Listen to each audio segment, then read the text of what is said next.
Muy buenas noches, amados hermanos. Damos gracias a Dios que nos permite por este medio volver a vernos, volver a reunirnos y como dijo el hermano, no dejamos de pedirle que nos pueda dar esa paz y tranquilidad nacional que también nos permita poder congregarnos, pero aprovechemos el tiempo, como dice también el apóstol, de la mejor manera posible. Los días verdaderamente, literalmente, son malos y para nosotros podemos convertirlos en muy buenos, en excelentes, si nos dedicamos a estudiar, a practicar la palabra de Dios. Específicamente, retomamos nuestro estudio sobre la epístola del apóstol Pablo a los Filipenses, el capítulo 1, donde por favor voy a pedirle que nos ubiquemos. Estamos desde la semana pasada en el versículo 22. Hicimos una mención allí de cómo el Señor Jesucristo era el principio de vida en Pablo,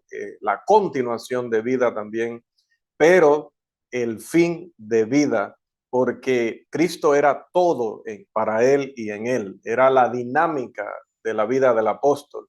Exaltar y glorificar a Cristo fue su único incentivo en la vida, o por lo menos el único que a él le interesaba o le importaba. Y es por eso que nosotros también estamos aquí esta noche, por eso estamos en la iglesia del Señor, por eso nos reunimos, por eso oramos, por eso creemos en la palabra y estamos detrás de ese premio del supremo llamamiento de nuestro Señor, como este apóstol lo dice también en esta carta, porque para nosotros también Cristo ha sido el inicio, la continuación y será ese fin, pero en el sentido de alcanzar una meta o de alcanzar un propósito, para que verdaderamente, a pesar de todo lo que pasa a nuestro alrededor, lo que a veces está pasando en nuestro interior humanamente hablando, lo espiritual siempre se coloque por encima de todo eso y volvamos a recordar que el vivir no es como lo descubrió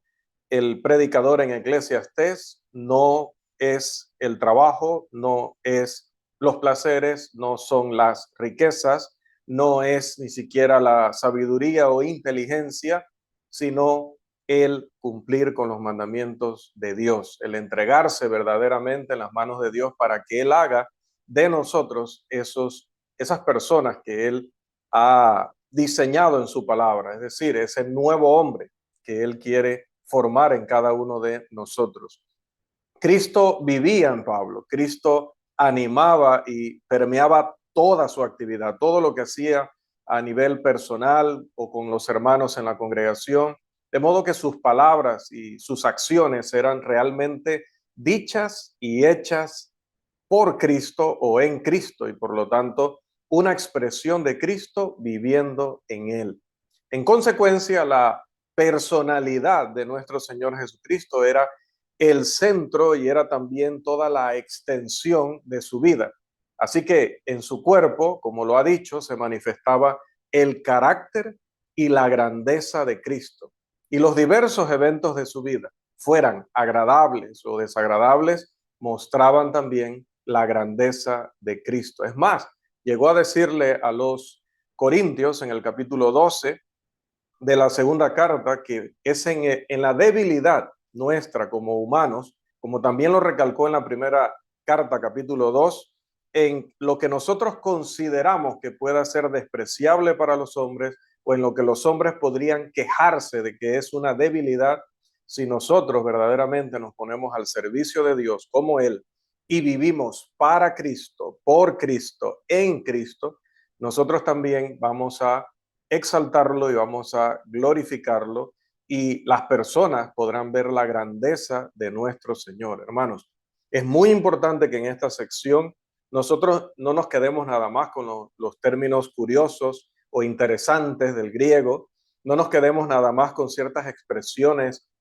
poéticas que se puedan ver en el escrito de Pablo o en la explicación con la forma en la que queremos ilustrar a veces o que se quede con las imágenes de la presentación en diapositivas. No, no, no, no. Por favor, que esta sección, sobre todo, haga en nosotros una residencia permanente. La parte de que, sin importar lo que pasa a nuestro alrededor, nosotros podemos vivir el verdadero y excelente gozo cristiano. Pero solo si, al igual que Pablo, podemos decir estas palabras que tenemos enfrente, porque para mí el vivir es Cristo. Nosotros a veces en el diario vivir decimos, no, tú eres mi vida y yo vivo por ti y todas esas cosas que se dicen, ¿no? Las parejas, los enamorados, etcétera, todos quizás la hemos dicho en algún momento, ¿no? Y poéticamente puede ser que tenga alguna validez en un contexto de cariño e hiperbólico, pero realmente, realmente si nuestra vida vale la pena es porque es una vida en Cristo. Y por eso es que todo lo demás queda supeditado. Por eso es que todo lo demás está en segundo lugar y de allí en adelante. Cristo debe estar siempre como nuestra prioridad y como el centro de todo nuestro pensamiento, de nuestra manera de hablar, de nuestra manera o de nuestras decisiones o de nuestras acciones en todo momento. Si esto es así, entonces vamos a poder decir con el apóstol la segunda parte de este versículo, que es, para mí el vivir es Cristo y el morir es ganancia. ¿Por qué? Porque la muerte entonces es una nueva etapa de unión con Cristo.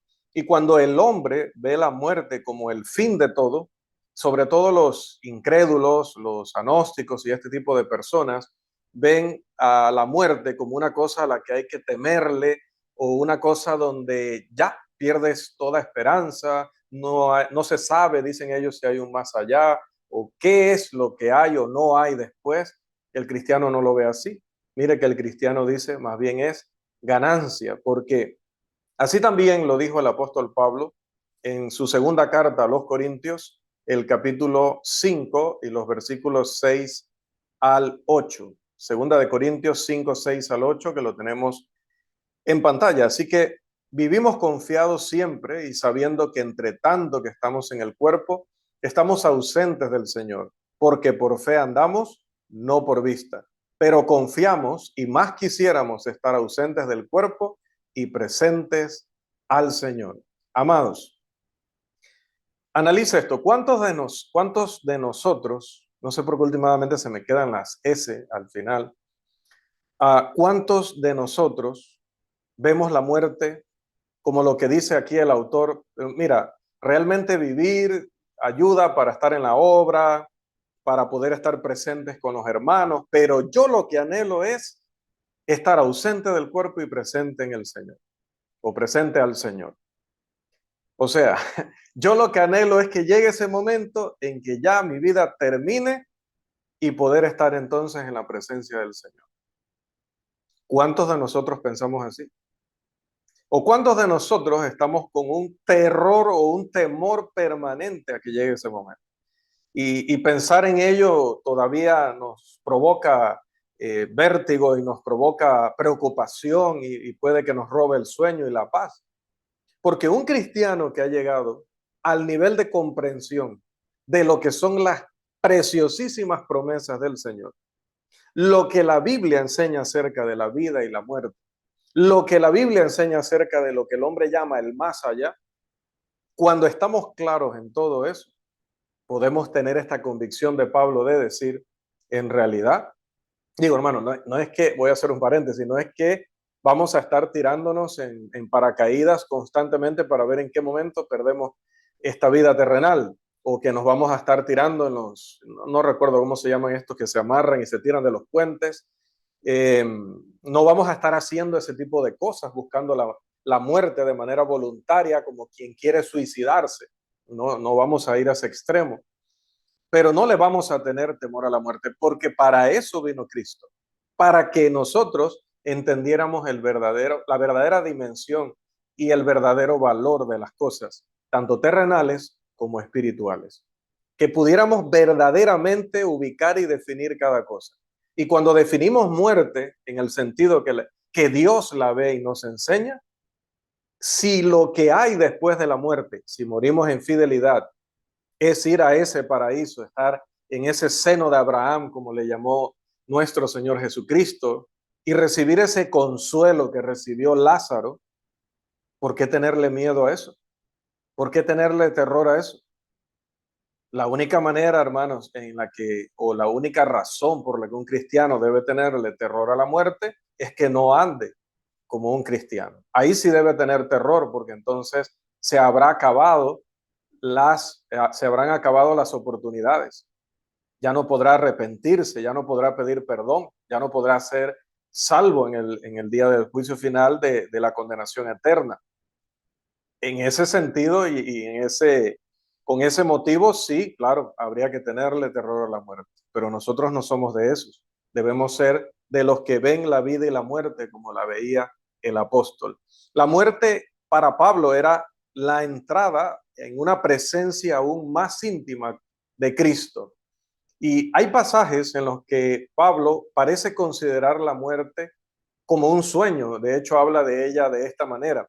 Un sueño del que todos los seres humanos van a despertar en la resurrección general, como la enseña precisamente este apóstol en Primera de Corintios 15 y en Primera de Tesalonicenses 4, el 14, versículo 14 y también el 16.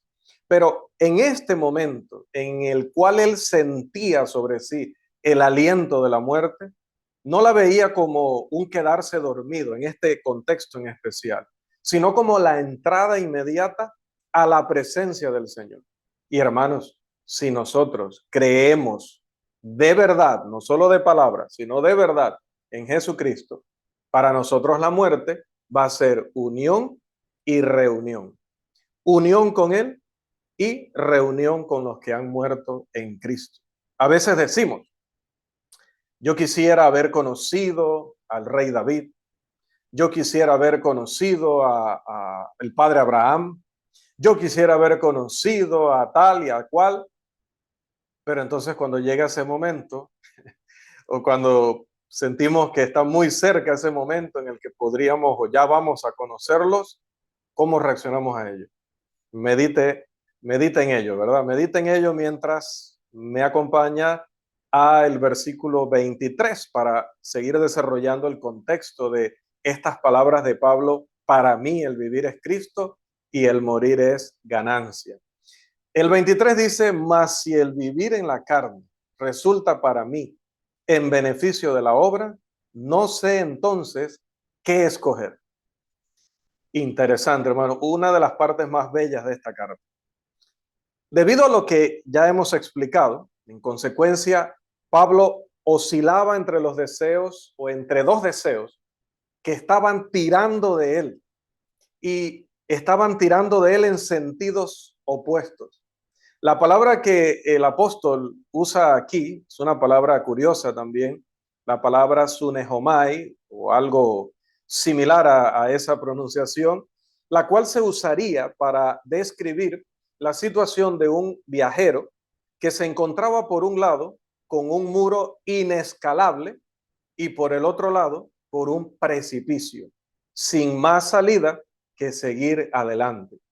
Dicho en nuestro argot del día a día, alguien que se encuentra entre la espada y la pared, aunque esa expresión más bien se refiere a estar entre dos males, y Pablo se encontraba aquí entre dos bienes: vivir para seguir sirviendo a Dios y a los hermanos, o morir para entonces ir a recibir parte de su recompensa en espera del juicio final y de la recompensa final y eterna.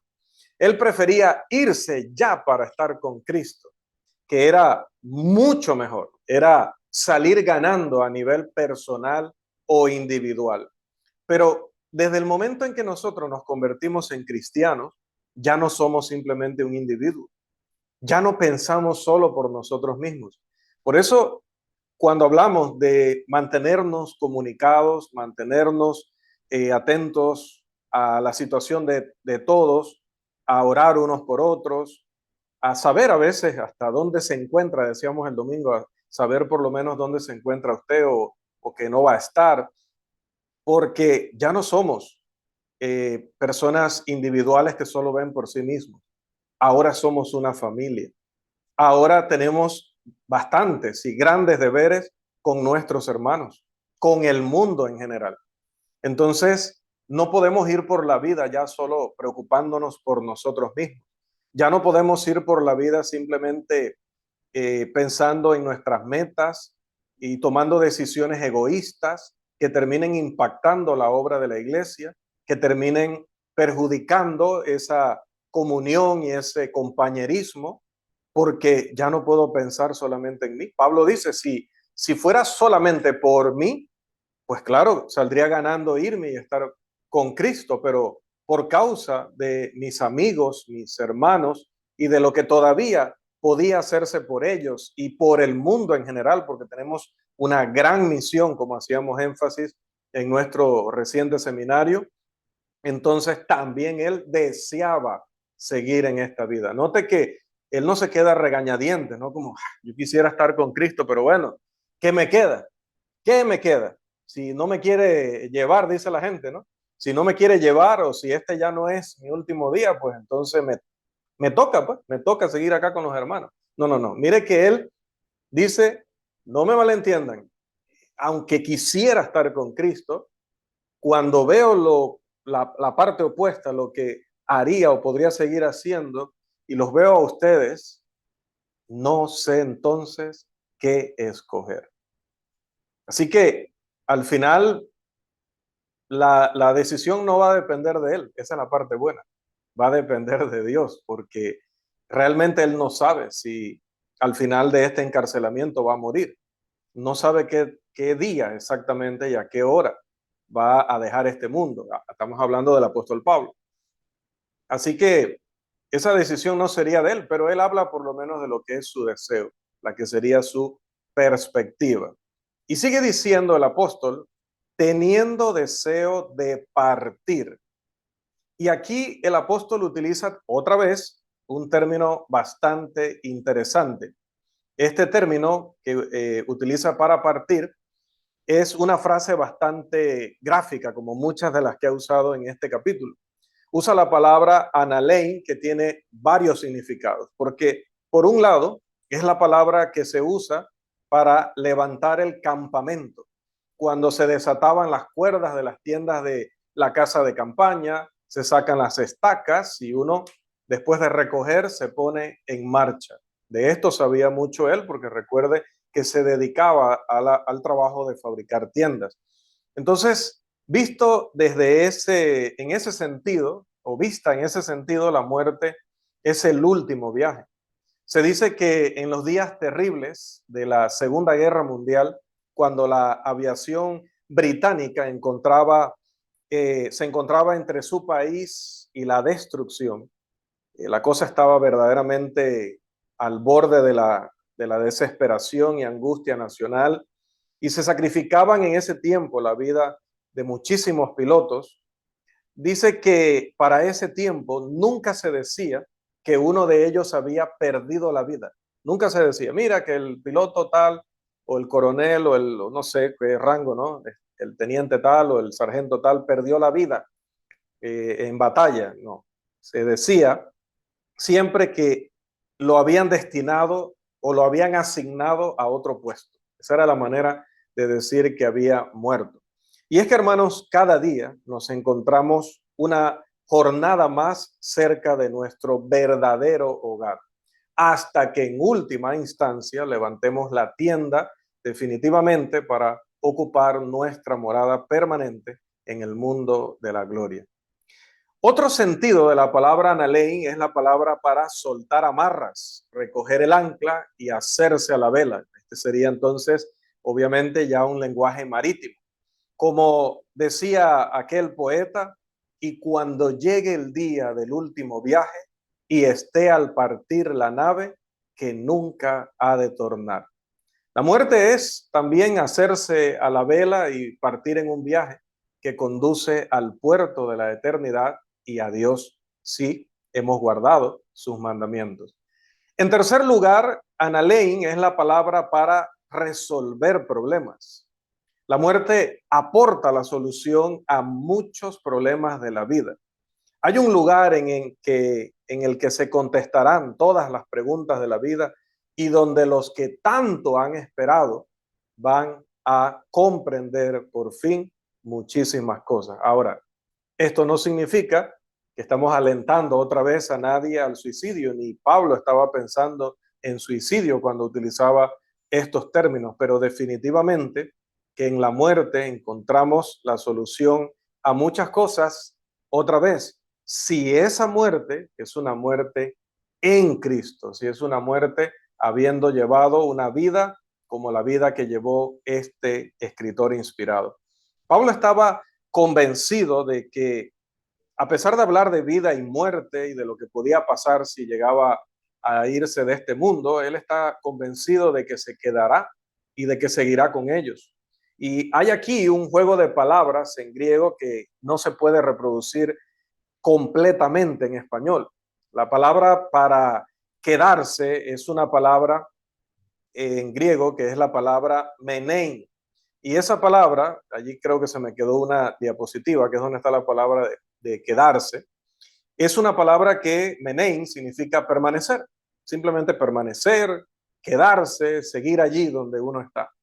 Pero el apóstol aquí no utiliza menein como es lo normal, sino utiliza paramenein.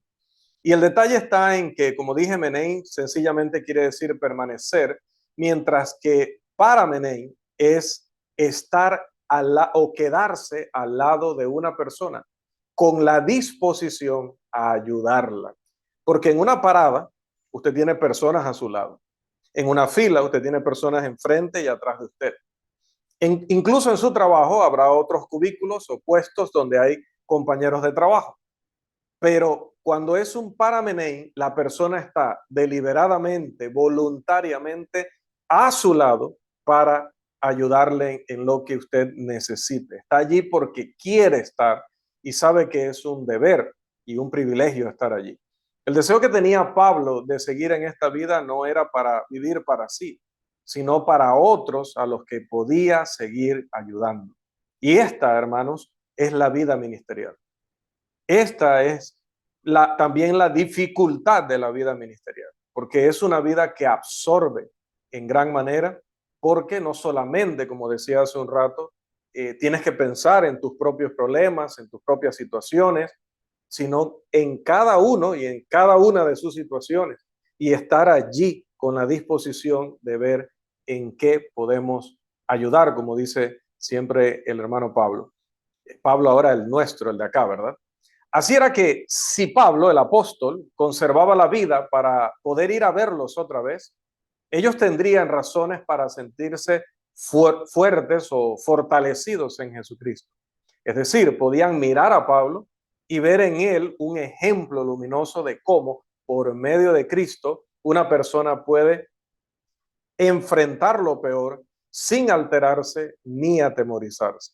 Es el deber de todo cristiano confiar de tal manera que las personas que están a su alrededor, su familia, sus amigos, sus compañeros de estudio y trabajo, sus vecinos, toda persona que esté en su entorno pueda ver en él lo que Cristo puede hacer por una persona que le ha entregado verdaderamente su vida.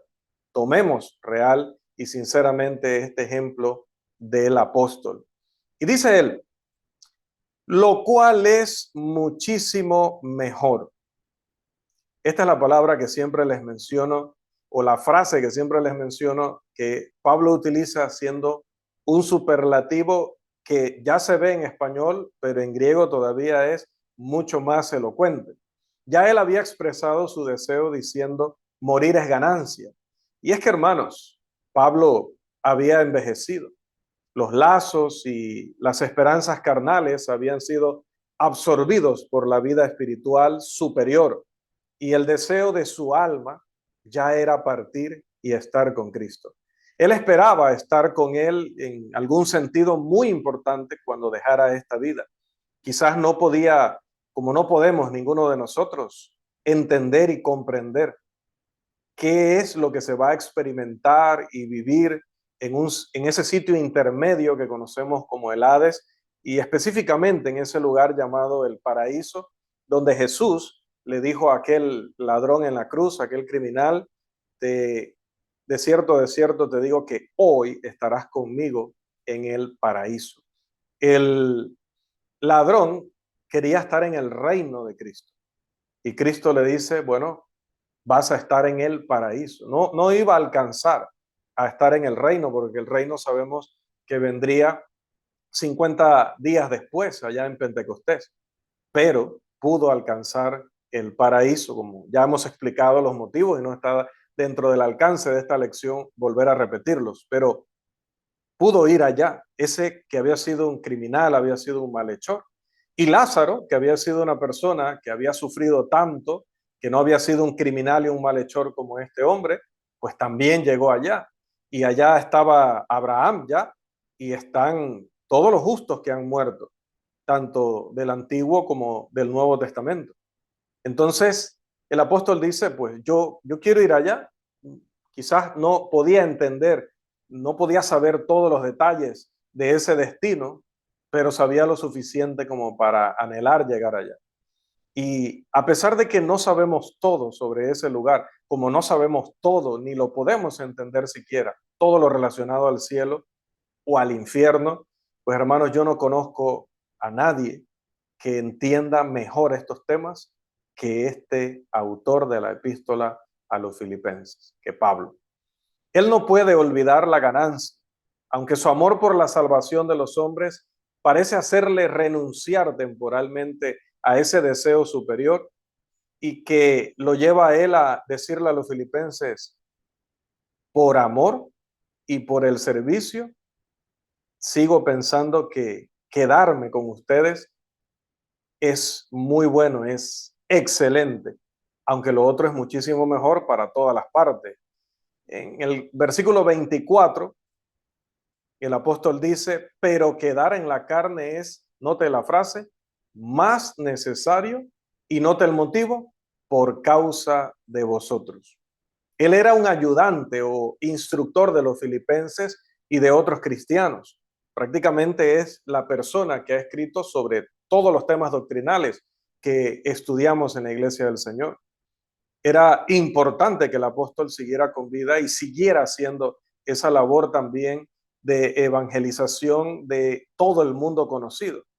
El respeto y la estima con que lo consideraban a él le permitieron evitar muchos males en los años de vida que Dios le permitió. Pero él preveía que después de su muerte, como lo había anunciado ya a los ancianos allá en Hechos capítulo 20, pues ya no habría ese escudo, no habría esa defensa que él podía proporcionar y que, como también seguramente el Señor le había revelado, vendrían muchos males y entre ellos vendría una gran desviación de la fe. Lea después con calma Hechos capítulo 20, los versículos 18 al 35, para que vea esa exposición que hizo a los ancianos de Éfeso en Mileto y que era una de sus grandes preocupaciones. Llegó a decir en esta misma segunda carta a los Corintios, en el capítulo 11, que se agolpaba sobre él cada día la preocupación por todas las iglesias. Imagínense si dirigiéndome a los predicadores, a los líderes, si nosotros a veces nos cuesta abarcar a todos y poder atender a todos y estar pendiente de todos, aunque lo intentamos lo más con nuestras fuerzas y más allá de nuestras fuerzas, pero no lo logramos. Y solamente estamos viendo una congregación. Y Pablo dice que sobre él se agolpaba una preocupación, un interés por el bienestar y una preocupación por los peligros que podían venir sobre todas las iglesias que conocía. De hecho, a los tesalonicenses, hablándole acerca de estos peligros, les llega a decir, segunda de Tesalonicenses 2, 7 y 8, porque ya está en acción el misterio de la iniquidad, solo que hay quien al presente lo detiene, hasta que él a su vez sea quitado de en medio. Quien impedía el desarrollo entre el resto de apóstoles, obviamente, profetas, maestros y todos aquellos que por el poder del Espíritu Santo estaban instruyendo y ayudando a la iglesia. Pero aquí en el contexto de Filipenses estamos hablando de Pablo, aquí en el de Tesalonicenses estamos hablando de Pablo. Era él, era mayor o principalmente él Él lo detendría hasta que fuera quitado de en medio. Entonces, ese misterio de maldad, que es lo que significa iniquidad, sería entonces desarrollado, revelado y desarrollado. En esto se acerca a la razón que lo confirma en cuanto a lo que le espera. Ve que hay mucho por delante, que Dios le está mostrando lo que quiere que haga y la certeza de que las iglesias estarán mejor con su vida y necesitarían de su cuidado continuo, que eso les llevaría a la seguridad, eso llevaría al apóstol, perdón, a la seguridad de que Dios por el momento no lo llevaría a casa porque había mucho que hacer y Dios también quería que él estuviera involucrado en ello. Por eso va a decir en el versículo 25, note la palabra ahora de certeza. Recuerden que les he dicho que de pronto habla como no sé qué va a pasar y de pronto dice, no, es que esto es lo que va a suceder. Dice, y confiado en esto, sé que quedaré, que aún permaneceré con todos vosotros. Pablo concluye entonces esta discusión tal como la empezó allá en el versículo 19, con su palabra de certeza, de seguridad, de convicción. Sé. Lo que ahora sabe es que será liberado y regresará a los filipenses. Esto contribuirá a su progreso en el Evangelio, así como Pablo ha sido testigo del progreso del Evangelio en el área de su encarcelamiento, como lo mencionó en el versículo 12. Su regreso será naturalmente para ellos, como lo sería para nosotros. Si el apóstol Pablo estuviera ahorita mismo en la cárcel y estaría por regresar aquí a Santiago con nosotros, pues definitivamente una ocasión de gran gozo y de exaltación en Cristo Jesús, debido a que sería una muestra más de que Dios responde nuestras oraciones, de que la fe en Dios, la confianza en que Él está a cargo de todo, que a Él no se le escapa nada, que como dijo el hermano también en la oración, Él tiene todos los medios, Él tiene todos los recursos y Él tiene la infinita sabiduría para poder siempre cumplir sus buenos propósitos. Y Dios solamente tiene buenos propósitos para nosotros. Sin duda, el comentario de Pablo sobre su regreso, sobre su venida, esa parousia, como le llamaría, nuevamente, hermanos, transpuso el pensamiento de la iglesia a otra clave. Esa venida o parousia de Pablo sería un adelanto, una promesa sólida, como si fuera una señal de la parousia o de la venida de Cristo. Todo ahora parece tan claramente establecido en este versículo. Pablo volverá nuevamente a Filipos por el poder y la providencia de Dios. Eso no lo va a poder impedir Roma, eso no lo va a poder impedir, no lo van a poder impedir cualquier otro tipo de enemigos u oponentes que estuvieran entre los inconversos o incluso dentro de la iglesia del Señor. Eso no lo iba a poder impedir nadie, porque si estaba en la voluntad de Dios, que así fuera, eso se iba a cumplir. Está cada vez más claro que la carta de Pablo no solo sirvió para acortar la distancia con las expresiones más conmovedoras de cercanía, de intimidad, sino que era también para mantener la distancia, en otro sentido, entre la iglesia y él. Las razones de esta última función de la carta van a verse más claramente en los próximos comentarios que va a hacer el apóstol. Este conocimiento de él, este yo sé que quedaré, se basa en su confianza en que era mejor en ese momento y en esas circunstancias que él quedara. Dios intervendría entonces para que la decisión del tribunal fuera a su favor y fuera absuelto. Sin duda, su mente se dirigía a lo que llamaba hace un momento la preocupación constante por las iglesias, que recaía sobre él a diario, cada día, cada noche, y no veía sin cierta consolación la perspectiva de seguir gastándose y entregándose por el servicio de Cristo. Y por eso pasa a decir que ese regreso de él principalmente no es para ya no seguir sufriendo el peso de los grilletes o de la cadena en sus manos, ya no simplemente para no estar permanentemente vigilado por este soldado que tiene allí al lado suyo. No solamente por el hecho de poder recorrer nuevamente el mundo, respirar el aire en espacios grandes y abiertos, sino mire que Pablo siempre piensa en clave de la obra y siempre piensa en clave espiritual, porque para él vivir es Cristo, porque para él vivir es servir a Cristo en la iglesia, y dice, si vuelvo y si soy liberado, si esto que creo llega a ser así, pues será para vuestro provecho y para vuestro gozo en la fe. Él les enseñaría, Él les instruiría, y a medida que ellos mejoraran en rectitud, la alegría y la bienaventuranza, diría Jesús y algunos otros autores, que les llegara a través de esa fe y de esa confianza, pues les ayudaría a que su fe incrementara y se fortaleciera, porque nuestra fe necesita constantemente crecer y fortalecerse. Somos desafiados constantemente, hermano, constantemente en nuestra fe. Cada vez que creemos que vamos a estar tranquilos y que ya tenemos todo cubierto y que no pasa nada malo, pues enferma este familiar, se pierde aquel dinero, nos comunican un despido, nos dan la mala noticia en temas de salud, alguien se convierte en nuestro enemigo, por lo menos se ponen labores de hacernos mal, etcétera. De diferentes formas, las pruebas, los problemas, las situaciones vienen contra nosotros. Satanás viene contra nosotros, porque no nos quiere ver tranquilos y felices, no nos quiere ver en provecho y gozo de fe, nos quiere ver destruidos y desanimados. Entonces, la fe hay que estarla alimentando constantemente, fortaleciéndola constantemente. Por eso usted está aquí también esta noche, porque esto lo consideró Dios necesario para la subsistencia de la iglesia.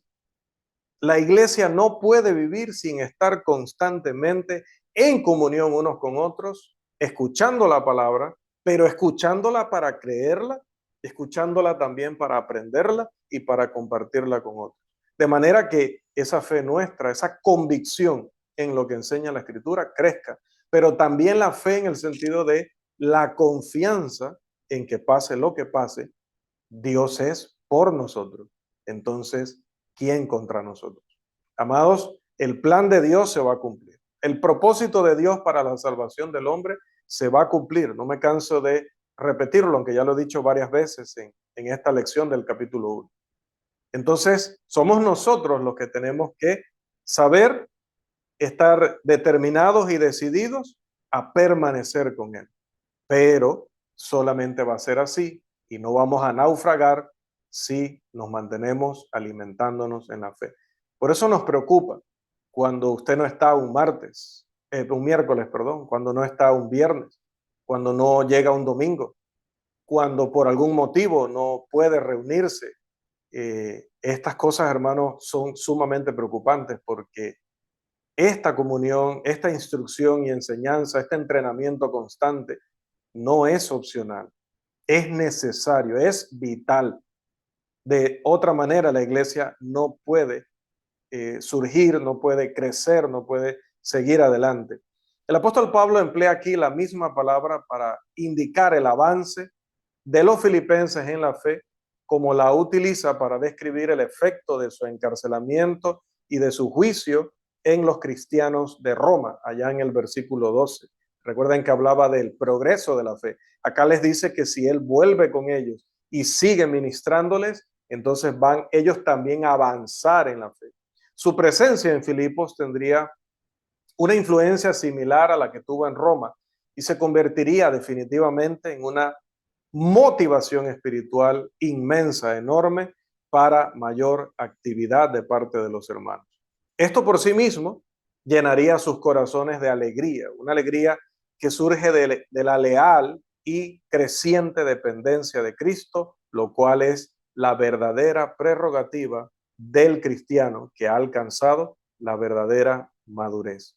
Hermanos, el que verdaderamente está en la iglesia para, como decíamos el domingo, funcionar dentro del cuerpo, trabajar y estar activo para Cristo, no va a ver nunca la actividad como algo gravoso, como, pero ¿para qué vamos a gastar dinero en eso? ¿Y para qué vamos a estar ocupados en eso si nosotros tenemos tanto que hacer en nuestras casas y tenemos que atender familia y tenemos trabajos y salimos de allí exhaustos?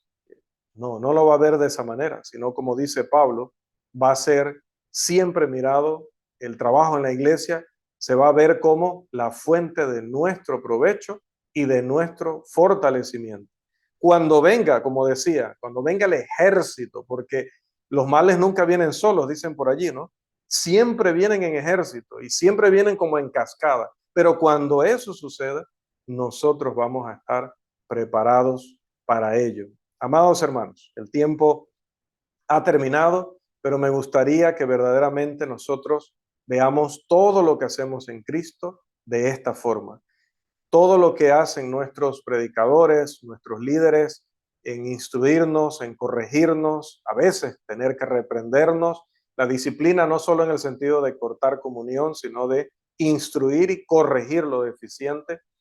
Estamos aquí, hermanos, porque es el plan de Dios y hacemos esta labor porque Dios considera que así verdaderamente nos aprovecha el cristianismo. Si no, esto se convierte simplemente en un club, es un grupo de personas reunidas allí viendo cómo pasan el tiempo.